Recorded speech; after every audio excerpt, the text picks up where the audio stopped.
On today's episode, I talk about the newly released Mr. Rogers teaser trailer and also talk about all things that happened at San Diego Comic Con this past weekend. So sit back, relax, and I'll talk about it right after the intro.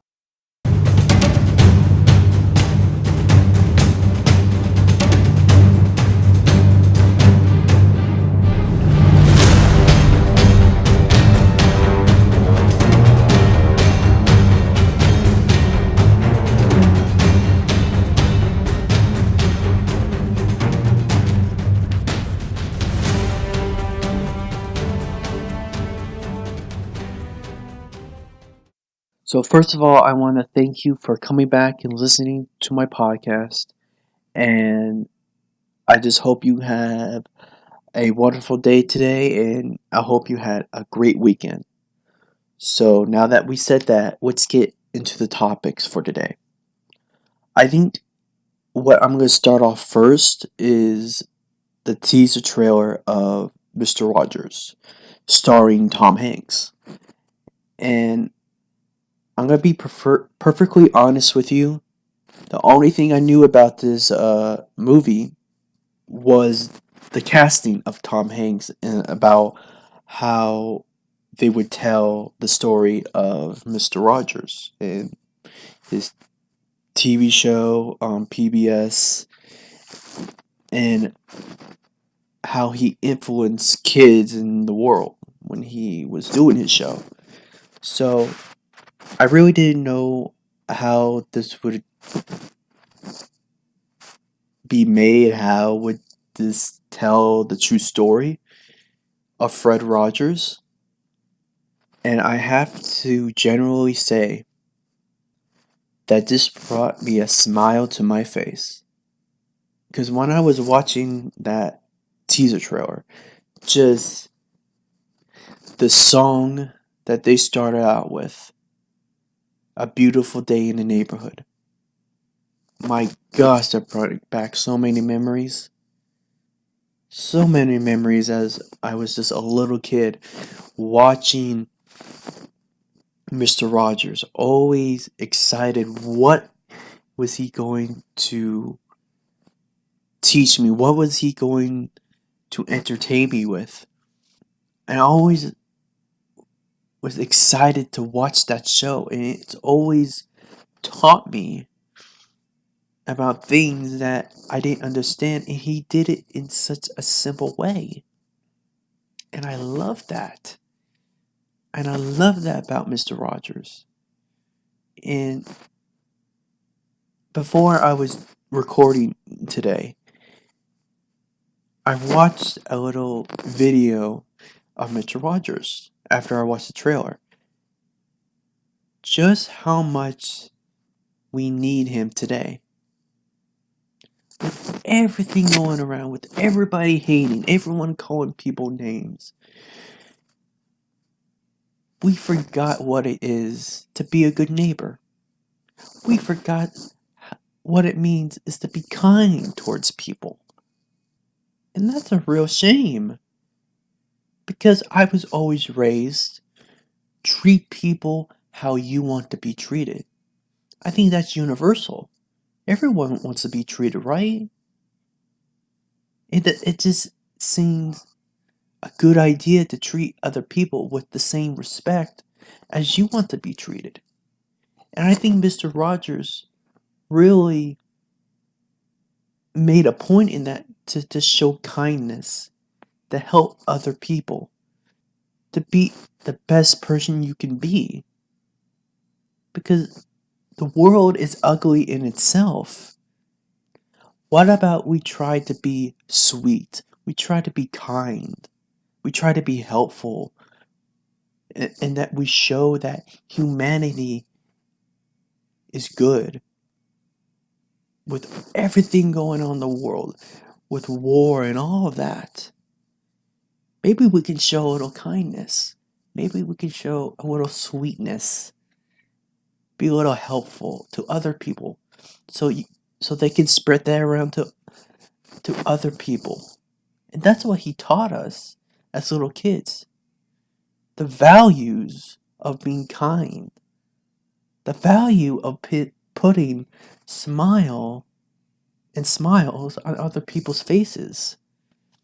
And from what I'm seeing from this teaser trailer from Tom Hanks, he was cast perfectly.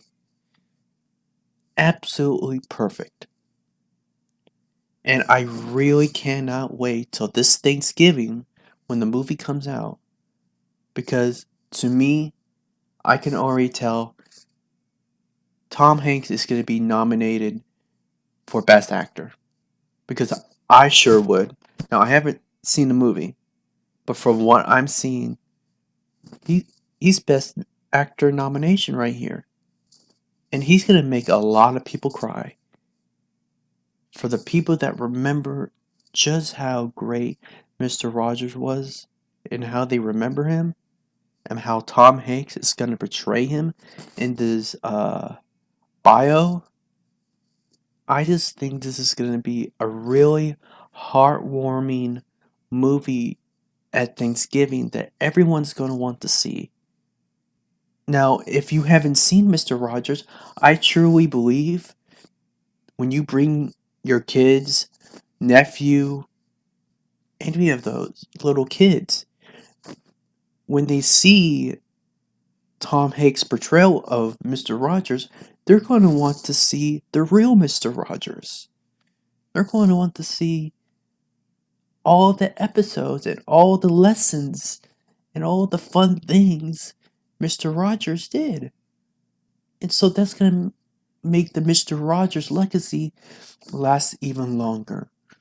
It's going to give little kids the values and the lessons of Mr. Rogers to this next generation.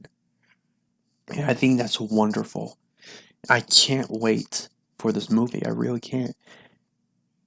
And I'm going to be seeing this movie towards Thanksgiving and whenever I can. And I'm going to give you a review on it. And I'm probably going to cry in the movie theater. I might just cry on the review. So, that was just such a joy to wake up to and see that trailer. After all the craziness of Comic-Con this past weekend, it was absolutely a treat and a delight to see that trailer. And I cannot wait to see it. So, now that we got Mr. Rogers out of the way, let's get into the craziness that was San Diego Comic-Con. So, I'm going to go by what really got me excited at San Diego Comic-Con, what they released, from most excited to okay. So, I think I'm going to start with the new Top Gun trailer. Top Gun 2 Maverick. Now, I have to say, I've never seen Top Gun. Never at all. I've never seen Top Gun. I've heard about it. I've heard about that Tom Cruise was in Top Gun and all of the legendary movie that it is. It's a pure 80s movie of what the kind of movie that the 80s gave us. And so I watched the trailer and I thought it was fantastic. I thought just how it's set up and just how it told about Maverick made me want to watch the original Top Gun, which whenever I have time, I'm going to watch Top Gun. And how everything was shot, how you got like an inside view of Tom Cruise flying a fighter jet. Now, he's probably not going to do all the flying scenes, but from what I've heard, he's going to be flying a fighter jet in a couple of the scenes, and that's just crazy, right? That's crazy. How on earth can you be flying a fighter jet?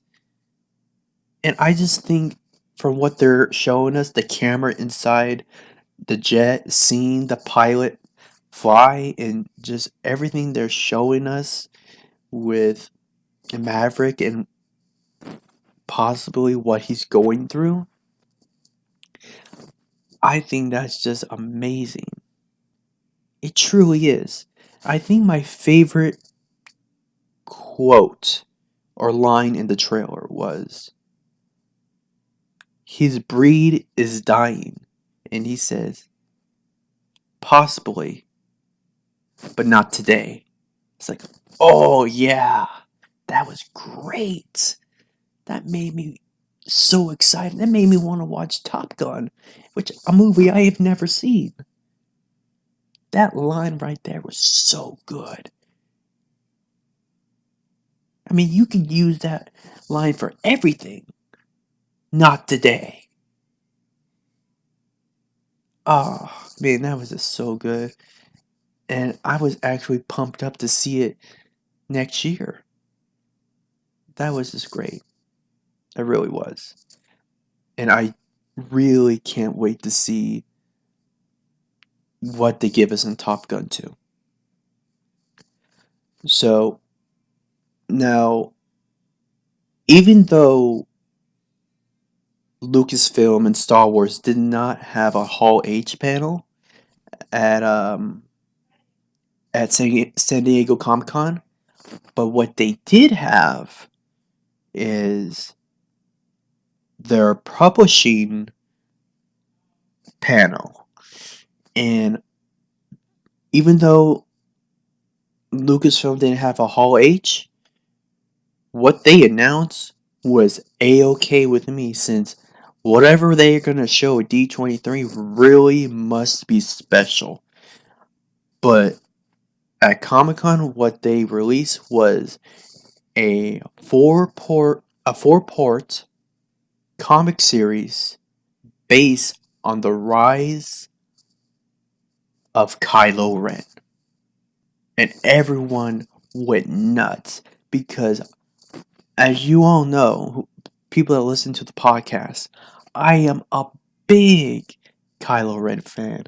And I've always wanted to know his backstory, because we know very little about Kylo Ren. We know about how in The Last Jedi, we got a little bit of how Ben turned to Kylo Ren, but we really don't know the full story about Kylo Ren and the Knights of Ren.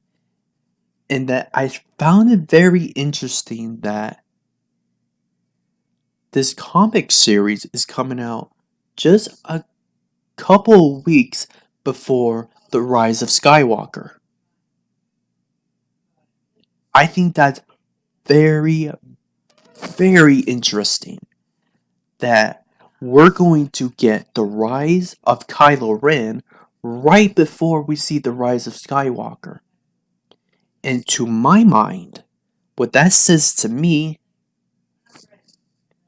we're going to get the rise of Kylo Ren. Just a couple of weeks later, we're going to get the rise of Ben Solo.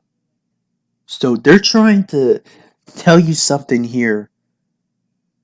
Maybe this is just me thinking this, or maybe you're starting to think this too, but they're giving us Ben Solo's redemption. They're giving us what we always thought we might get, but they're making clear as much as they can without spoiling it, without actually, ruining the movie, that hey, Ben Solo is going to be redeemed. Ben Solo is going to break the curse that Palpatine put on the Skywalkers. And he is going to live. And he's going to create that balance that him and Rey will have in the Force. And I'm just really excited to see what's the background, because I think it's pretty obvious. I don't think we're going to get that much, because I don't think you could get that much into a 4-part series. And I think they wanted to save the juicy stuff for the movie and the novel for the movie. So we're going to see how all that plays out and stuff. But I think this is a good indication of we're gonna get a lot more Kylo Ren content. And from what I believe, Luke Skywalker is gonna be into this in this 4-part comic series. So I think you're gonna learn more about Luke Skywalker. So that's gonna just be exciting. And just in general, the excitement is building for the Rise of Skywalker and how they're gonna finish the arc of Rey, how they're gonna finish the arc of Kylo Ren, how is Ben Solo going to be redeemed? How are they gonna make it different from Darth Vader? That's gonna be so interesting. And I can't wait to see what happens in all of this. Because whenever December comes around, because I believe today is 150 days until The Rise of Skywalker comes out in theaters. So, we're about at that time where you should really get excited about how this final chapter is going to end. So, yeah, I'm just excited as a Star Wars fan, as a comic book fan, as a Kylo Ren fan, what they're going to reveal. So that's going to be pretty special to read. And hey, I just might read the Kylo Ren comic series right before I watch the movie. You know, so it should be great to read, great to see what other content they're going to release for Kylo Ren, because we are only about 5 months away from the end of the Skywalker saga. It's going to be interesting. I'll tell you that. It's going to be very interesting. So, now to our last topic of the podcast. Let's talk about the Hall H Marvel Studios panel. And when I was expecting what they may announce for Phase 4 in the MCU, I did not expect much, to be honest. I did not know if they were, drop with a big bomb or anything like that.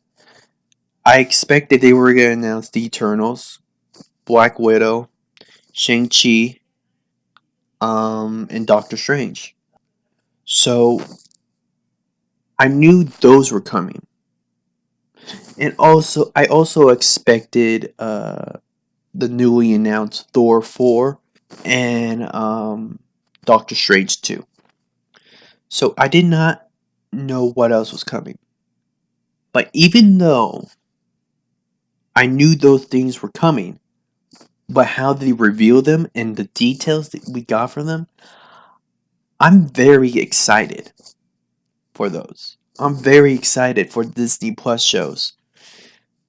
I'm very excited to see how they tell the Eternals, how they're going to tell a Thor story in Thor 4 with Natalie Portman coming back as Jane Foster to become Lady Thor. I think that's going to be interesting in how they go about it. Are they going to do, like, is she going to have cancer? Is she going to about the brink of dying until she gains the power of Thor? How does she gain Thor's hammer? Because we know that from Endgame, Thor has Stormbreaker. He doesn't need the original Thor hammer. So how does that all come back to play? That should be really interesting to see. And how are they going to coexist two Thors into one universe? So I think the most excited thing I was for what they released at the panel, I think, was Thor: Love and Thunder. Great comic book title. Logo looks great. Uh, Very in the vein of Thor Ragnarok. If you see that movie, very in the vein of that. And I kind of wonder how they're going to tell Thor. What is Thor's story? Because obviously they're going to be introducing Lady Thor.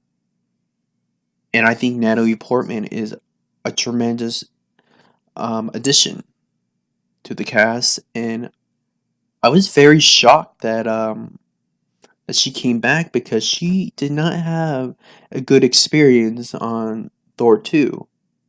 But to be perfectly honest, I don't think no one had a great experience on Thor 2. Because that's not really the best movie in the MCU, to be honest. And whatever um, the director pitched to her and how they would do Lady Thor had to be something really special. Had to get something her had to get something about it really good that she just had to be in it. She had to sign on. She had to come back and just play that character again. And I'm really excited to see that and how it all plays out. And I'm kind of wondering how the Eternals will play out. Because we know it seems like the Eternals is going to be a prequel as well as Black Widow. And I have to say, the Eternal um, casting is stacked. It has so much talent in the Eternals. So I am interested in seeing what story they're going to tell with them. Because I know nothing about the Eternals. And I read comic books. I know nothing about them. So they had to dig deep. I mean, real deep. Like Jack Kirby deep. To know about the Eternals. Because I would compare the Eternals to the New Gods from DC. If anyone listening to this knows comic books, that they're very similar. So I'm just really intrigued on how they're going to get the general audience on board with these characters that know nothing about them. I mean, I think we can have confidence in Kevin Feige if we can love a raccoon and a tree, and we could get behind those characters. I think he's gonna find a way to get us behind those crazy characters. And I think the one movie, unfortunately, I'm not really excited about. I think it's the Black Widow movie. Even though we're gonna have Taskmaster in the movie, which should be fun. I just think this movie's too late. I really do. Because if you ask me right here, right now, which movie would you take off the list? Which movie would you not see? Would you just skip by? I would say Black Widow. Because it's a prequel. I don't know what is this going to add. I don't know what this is going to add towards the future of the MCU. I really don't. What is it going to add to the overall story? Will there be some moments, some Easter eggs that will come into play into the future? It might. It might. But as I see it now, I see it as just really thanking Scarlett Johansson for all she's done and giving her that final hurrah as a solo movie. I don't know what this is going to give me. I don't. And so this is going to be one of the situations where I had with Captain Marvel that you're going to have to show me why I should be seeing this movie. You're going to have to wow me on the trailers because the concept alone is not going to wow me because I feel like her character is finished after Endgame. So I think that's probably my least anticipated Marvel movie on the slate that they showed in Hall H. But the one concept I am very interested that they're doing now with the Disney Plus shows, that these shows are like 60 episodes long, and they're kind of like a trilogy in an 8 episode arc, but they are going to connect into the movies, which I think that's such a wonderful and awesome idea to connect everything from the movies and from these new TV shows like Falcon and the Winter Soldier. How that's going to be connected through the movies. WandaVision, that's going to be connected, is going to lead into the new Doctor Strange movie in the Multiverse of Madness. So that's going to be insane. And I just think what they're doing is fun, crazy, nutty, and just going out there because they have the audience. They know people are going to come see these things. They know they're going to watch the TV shows because if you want to know what's happening in the movies, I think you're going to want to watch what happens in the Disney Plus shows. So that's really going to be a heavy feat to accomplish, and I think they can do it. I believe Kevin Feige can do it. I think he has my trust, and how he's going to do this, I'm just along for the ride. I really am. And now, Kevin Feige did say in an interview, though, that this is the complete Phase 4 slate, but changes could be made.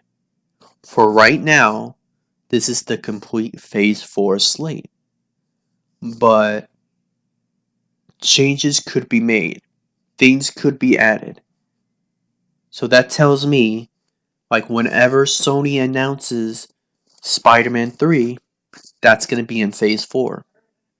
Because from the panel, we know that Blade, Fantastic Four, and X-Men are all going to be in Phase 5.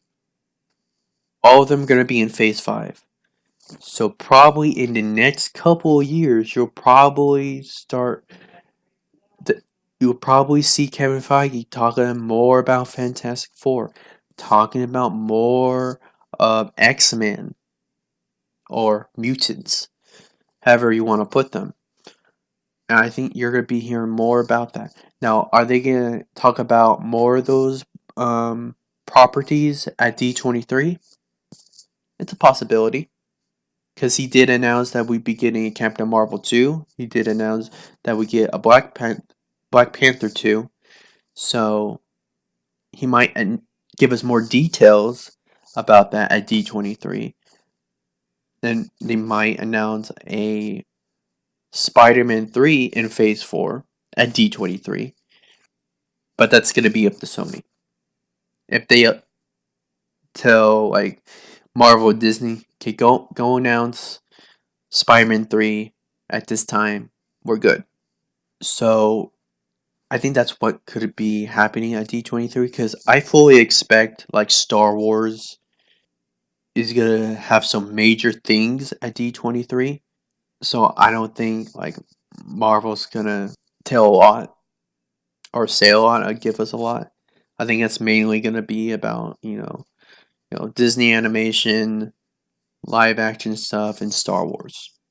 So that's what I think, and I'm excited to find out what's going to happen in D23 and what is going to happen in Phase 4 and the story and the crossover event that they are going to give us in Phase 4 and beyond. So, yeah, that's all the news t- t- from this weekend, from today. And I want to thank you for listening to my podcast, listening to the topics and discussing these topics today. And I just hope you have a great and wonderful day and a week ahead. I'll see you later. Bye.